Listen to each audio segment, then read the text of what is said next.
दोस्तों, नवरात्रि में जो क्यों सूख जाते हैं, क्यों आपकी जो में हरियाली नहीं आती है, आखिर यह क्या संकेत देता है?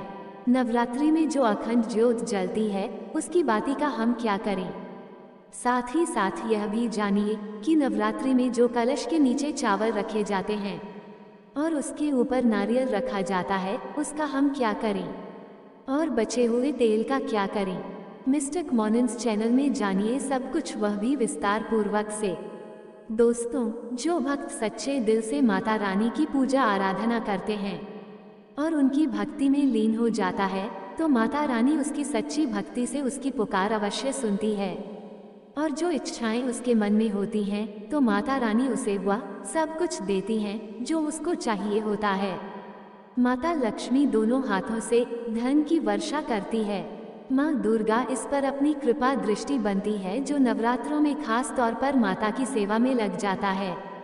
देखिए, माता की सेवा में आपको बिल्कुल भी कंजूसी नहीं करना है। दिल खोलकर माता रानी की सेवा करें। जितना हो सके माँ को प्रसन्न करने में लग जाए।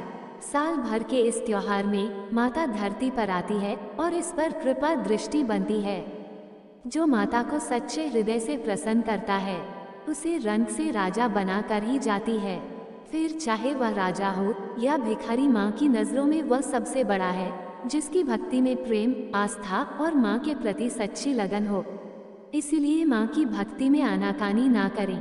दोस्तों, एक बार सच्चे हृदय से कमेंट बॉक्स में लिखें जय माता दी और हमारे चैनल को मिस्टिक मॉर्निंग को सब्सक्राइब करके बेल आइकन जरूर दबाएगा।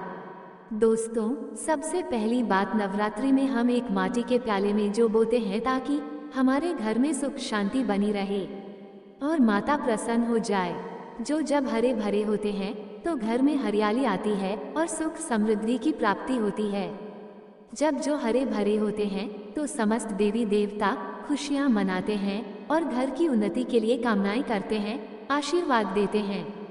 हरे भरे जय में साक्षात माता रानी अपने 9 स्वरूपों के साथ खेलती है और घर में सुखों की बारिश होती है तथा धन की बारिश होती है। और जिस घर में जो के अंदर से हरियाली नहीं आती है, तो उस घर में पहले ही पता चल जाता है कि अब आपके घर में गरीबी आने वाली है तथा परेशानियां आने वाली है, क्योंकि आपने पूजा पाठ में कोई ऐसी गलती कर दी होगी जिसके कारण जो में हरियाली नहीं आ पाई।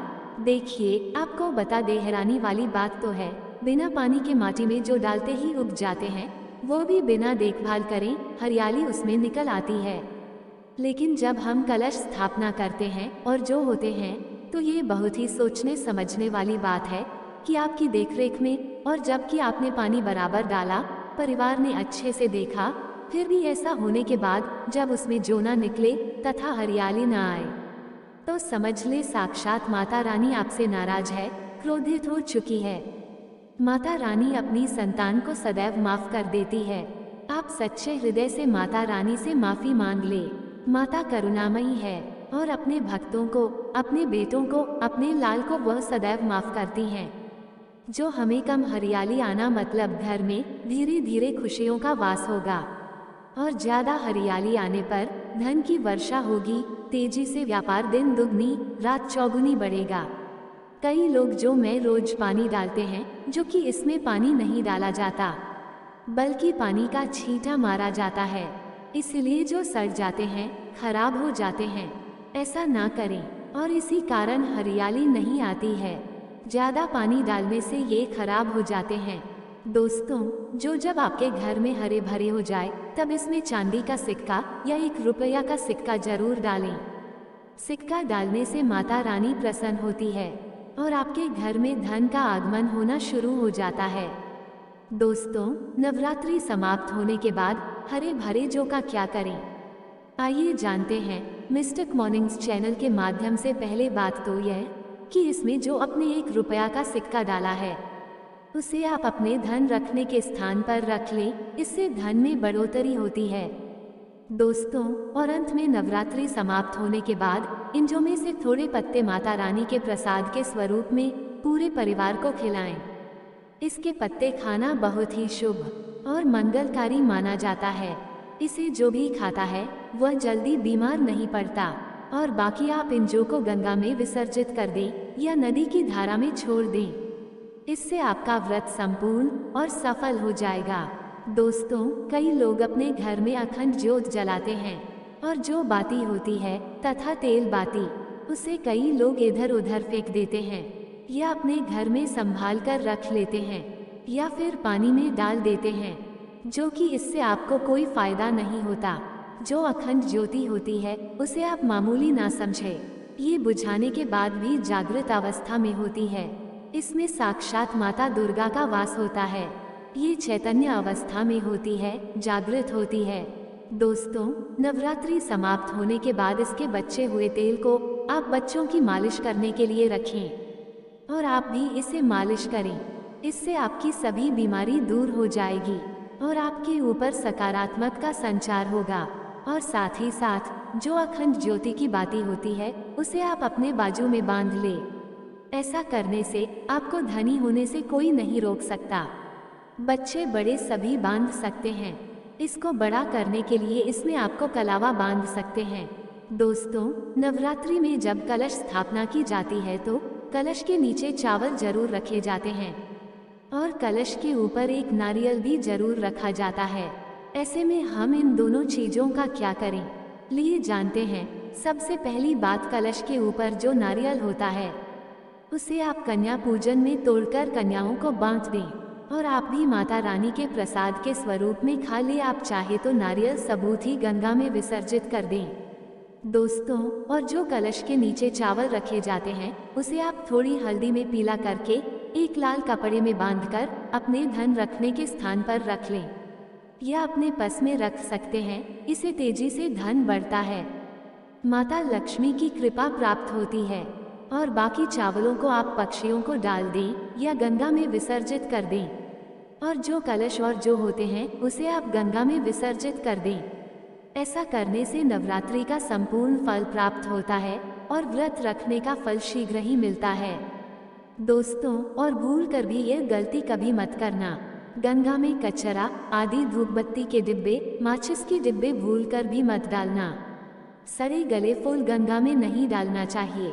इससे उल्टा व्यक्ति नरक में चला जाता है और परिवार में गरीबी का वास हो जाता है। गंगा मैया क्रोधित हो जाती है और श्राप देती है। इसलिए ऐसा घोर पाप कभी मत करना। इसके पीछे एक कथा है।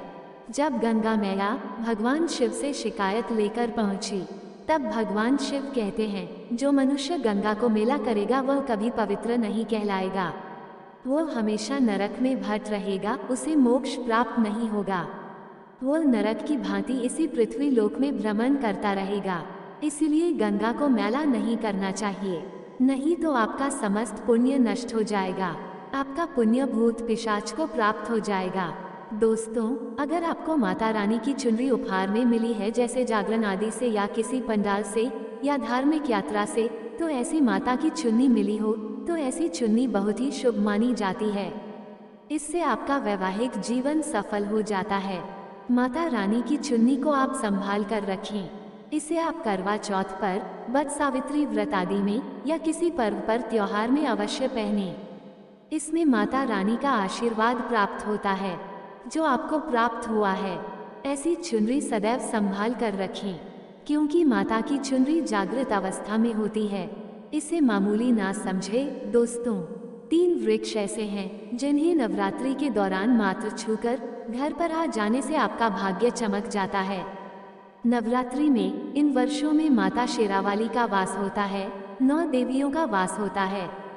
इसमें सबसे पहले है बेल का वृक्ष। बेल के वृक्ष में माता पार्वती का वास होता है।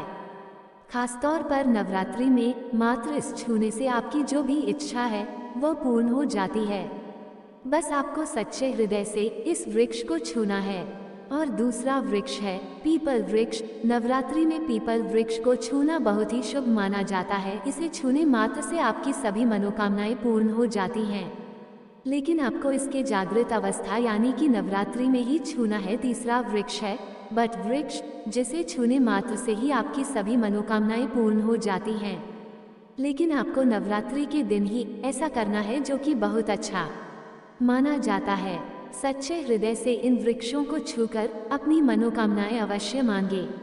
ऐसी मनोकामनाएं इन वृक्षों द्वारा जरूर पूरी होती है क्योंकि खासतौर से इन वृक्षों में माता दुर्गा तथा 9 देवियों का वास होता है। कम से कम इन तीनों वृक्षों में से आप किसी भी एक वृक्ष को जरूर छुए, क्योंकि नवरात्रों के दौरान माता रानी इनमें ही विश्राम करने आती है और जो भी सच्चे हृदय से इन्हें छूता है माँ उनकी पुकार और हर इच्छा जरूर पूरी करती है। कमेंट बॉक्स में लिखिए जय माता दी माँ के लिए एक लाइक तो बनता है। मिस्टिक मॉर्निंग्स चैनल को सब्सक्राइब करना ना भूले। जय माता दी।